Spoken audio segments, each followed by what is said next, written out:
Assalamualaikum warahmatullahi wabarakatuh. Friendku dimanapun kalian berada, berjumpa lagi dengan saya Jackie di kisah horor. Untuk kali ini saya akan membacakan cerita dari Akan Hari WJYY. Jika kalian ingin membaca cerita horor yang lain, kalian bisa klik link yang ada di deskripsi. Selamat mendengarkan.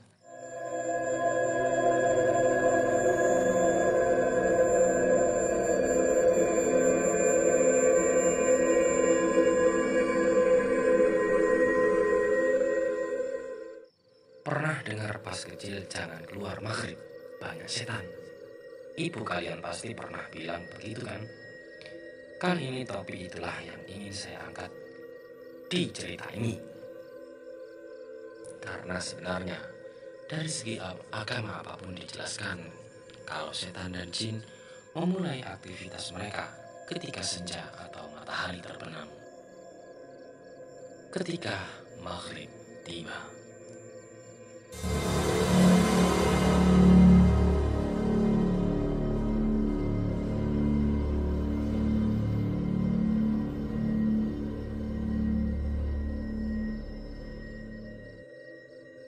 Sore itu, dengan santainya, aku duduk di teras rumah sambil membaca komik Jepang kesukaanku. Biasanya kalau sudah bersantai begini, aku selalu lupa waktu. Untuk itulah aku memilih waktu sore untuk jadi jam santaiku. Karena di waktu ini aku tidak akan lupa waktu. Adzan maghrib akan berkumandang, dan aku pun sudah pasti segera masuk seperti orang pada umumnya. Aku sendiri biasa dipanggil Nata atau kependekan dari Natasha. Sambil ditemani musik yang berasal dari earphone-ku, aku membuka tiap-tiap lembar dari komik yang aku baca ini.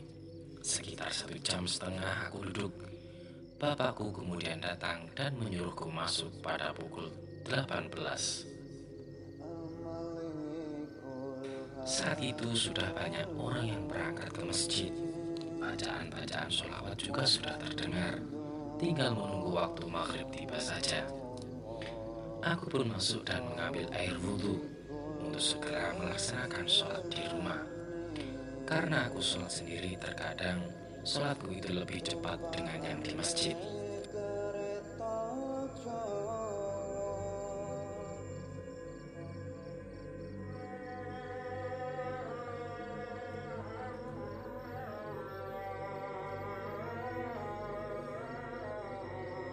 Jadi, ketika di masjid masih sholat, aku sudah selesai.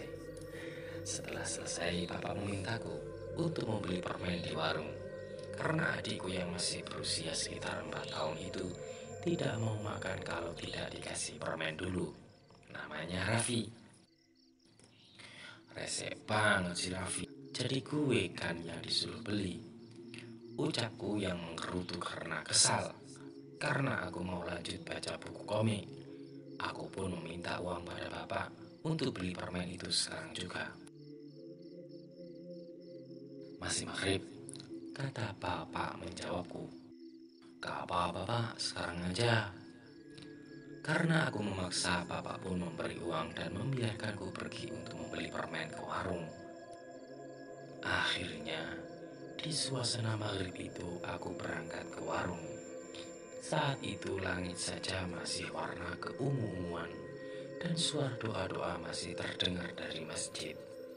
Keadaan sekitar juga sudah sepi, hanya aku yang berjalan sendirian. Jarak dari rumah ke warung sebenarnya dekat, cuma yang jadi masalah itu aku harus melewati jalan yang berputar untuk sampai ke sana. Jadi, aku yang memang sudah biasa lewat sana pun berjalan dengan santainya. Selama perjalanan ke warung, aku harus lewat sebuah tempat yang bisa dibilang lumayan seram. Tempat itu adalah sebuah pohon rambutan besar yang dari aku kecil sudah ada. Malah lebih tua dariku mungkin. Pokoknya sudah lama sekali. Setiap kali lewat situ aku tidak pernah mau menoleh, saking takutnya. Singkat cerita, Saat aku lewat tempat itu, aku tidak menoleh kemana-mana. Pandanganku lurus ke jalan menuju warung. Beberapa saat kemudian, aku pun sampai di warung. Aku membeli permen yang biasa dimakan Raffi. Harganya tidak mahal. Dengan Rp1.000, kira-kira aku bawa 7 biji. Karena mumpung sudah ada di sana, aku sekalian saja membeli beberapa makanan yang aku suka. Sampai akhirnya aku selesai dan segera berjalan pulang. Masih dengan suasana maghrib yang kental. Sambil jalan aku juga memakan satu permen punya Raffi. Dan karena memang sudah jalannya, kali ini aku melewati pohon rambutan itu lagi. Dengan cara seperti biasa, aku berjalan tanpa melihat ke arah pohon. Tapi entah kenapa kali ini berbeda. Aku dengar dengan jelas sekali. Ada suara dari atas pohon rambutan. Suara itu mirip suara orang yang sedang bersiul. Aku tidak berpikir apa-apa. Aku pikir mana ada setan bisa bersiul. Paling juga si Roni, ucapku dalam hati. Roni sendiri adalah tetanggaku. Anak kecil sekitar 7 tahun yang memang suka bersiul kalau sedang bosan. Jadi aku pun menatap ke atas berharap itu Roni yang akan segera aku bawa pulang. Tapi setelah lihat ke atas, ternyata bukan Roni. Ada sosok laki-laki bugil tanpa pakaian sedang duduk di batang pohon. Seluruh kulitnya hitam legam, cuma mata dan gigi runcingnya yang putih, dan rambutnya panjang, gimbal tak terurus, mirip orang gila. Tapi ini jauh lebih menyeramkan. Aku pun terpaku menatap sosok itu. Kemudian ia mengeluarkan lidahnya yang panjang seperti ular. Di titik ini barulah aku sadar sosok itu bukan manusia. Bodohnya aku, bukannya lari ke rumah, aku lari ke arah warung. Jadi aku tidak berani melewati sosok itu dan memilih untuk putar balik ke warung. Aku lari sekencang-kencangnya dan sampailah di warung tadi. Tak ada yang tanya aku kenapa, karena saat itu warung masih sepi juga. Jadi aku duduk di teras warung itu dengan keringat yang mengucur deras. Aku mau nangis tapi malu, ketakutan, setengah mati. Aku sudah sering lewat situ, memang seram tempatnya.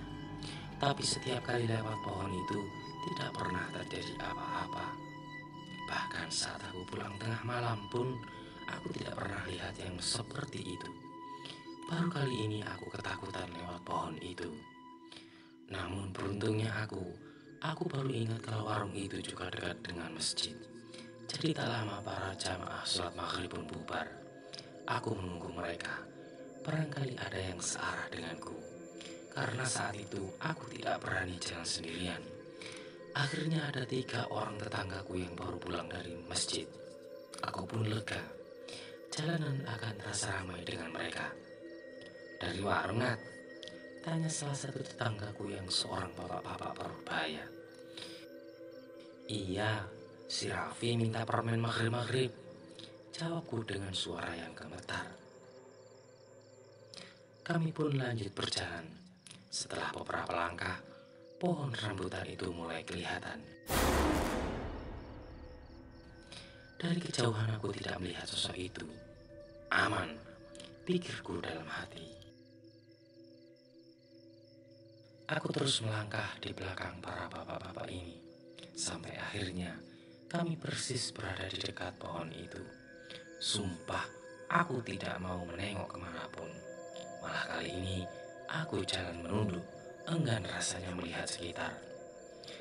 Tapi tidak tahu kenapa ingin rasanya aku menoleh ke samping arah pohon rambutan. Aku sudah baca-baca doa dan lain-lain untuk mengalihkan perasaan itu. Tapi tetap saja, rasanya ingin sekali menoleh ke arah samping. Sampai akhirnya aku tidak tahan. Aku pun menoleh ke samping. Apa yang aku lihat? Aku lihat sosok hitam bugil itu lagi. Kali ini dia sudah di bawah, dan yang membuat aku merinding adalah posisinya. Sosok itu tidak berdiri dengan kaki, ia berdiri dengan tangan. Jadi posisinya terbalik. Matanya melotot ke arahku sambil terus memamerkan lidah panjangnya yang menjulur. Karena tidak bisa menahan takutku lagi, aku teriak kecil dan langsung menerobos 3 orang yang ada di depanku. Aku lari secepat mungkin ke rumah sambil menangis, terus berlari bahkan sampai sandalku putus. Tapi aku tak peduli, yang penting cepat sampai di rumah. Aku sampai di rumah dengan keadaan menangis ketakutan. Bapakku langsung keluar dan menanyaiku, tapi aku tidak bisa menjawab serta terus menangis. Aku pun dibawa masuk ke rumah, tapi tetap saja aku terus menangis. Aku yang sudah ketakutan setengah mati, masuk kamar sekitar selesai isya dan langsung tidur sampai keesokan paginya. Dan di pagi hari itu, aku jatuh sakit selama 2 hari. Dan setelah sembuh, aku baru bisa cerita ke bapak mengenai kejadian waktu itu. Karena kejadian itu juga aku pun trauma. Aku tidak pernah lagi keluar di waktu maghrib.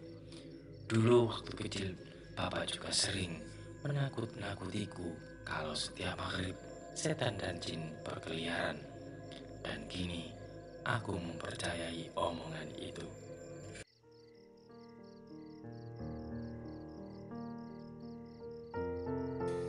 Itulah cerita singkat, tapi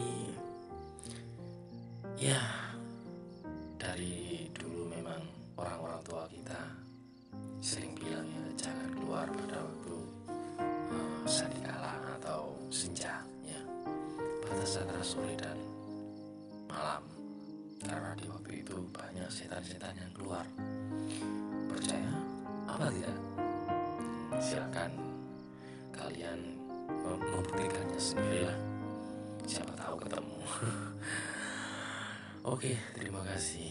Selamat malam, selamat tidur. Semoga kalian tidak mimpi buruk. Assalamualaikum warahmatullahi wabarakatuh.